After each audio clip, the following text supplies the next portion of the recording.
আসসালামু আলাইকুম রহমতুল্লাহ। আজ আমরা কথা বলবো মহাবিশ্বের এক গোপন তথ্য নিয়ে।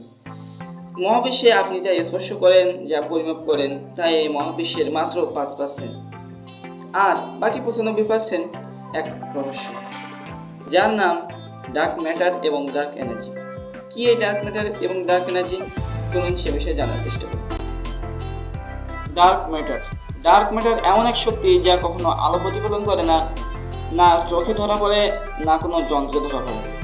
তবুও মহাবিশ্ব যেভাবে ঘুরছে, বিজ্ঞানীরা পরীক্ষা করে দেখেন যে মহাবিশ্বের এমন এক শক্তি আছে যেখানে যদি অদৃশ্য কিছু সেখানে না থাকতো, এই গ্যালাক্সিগুলো ছেড়ে এতদিন পড়ে যেত।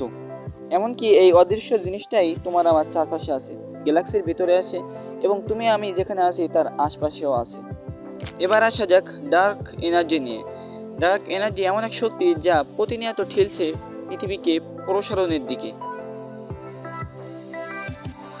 আমরা জানি মহাবিশ্ব প্রতিনিয়ত ক্রমাগত দূরে সরে যাচ্ছে, কিন্তু ডার্ক এনার্জি যেন এই দ্রুত সরাটাকে আরও একটু বাড়িয়ে নিয়েছে।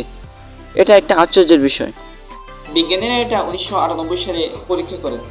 তারা এক গবেষণায় দেখতে পান যে দূরের গ্রহ বা গ্যালাক্সিগুলো দূরে সরে যাচ্ছে প্রত্যাশার থেকে বেশি, কারণ তার পেছনে কাজ করছে এক রহস্য। যদি এই শক্তি হঠাৎ বদলে যায়, তাহলে মহাবিশ্ব কি ধ্বংস হয়ে যাবে, নাকি ঘটবে অন্য কিছু? বিজ্ঞানীরা এই রহস্যের কোনো উত্তর জানেন না। তাই পৃথিবীতে প্রতিটা রাত, প্রতিটা তারা, প্রতিটা কণা আমাদেরকে মনে করে দেন যে এই মহাবিশ্বে আমরা কতটাই না ক্ষুদ্র। ভিডিওর শেষে সবাই ভালো থাকবেন, সুস্থ থাকবেন এবং আমার জন্য দোয়া করবেন।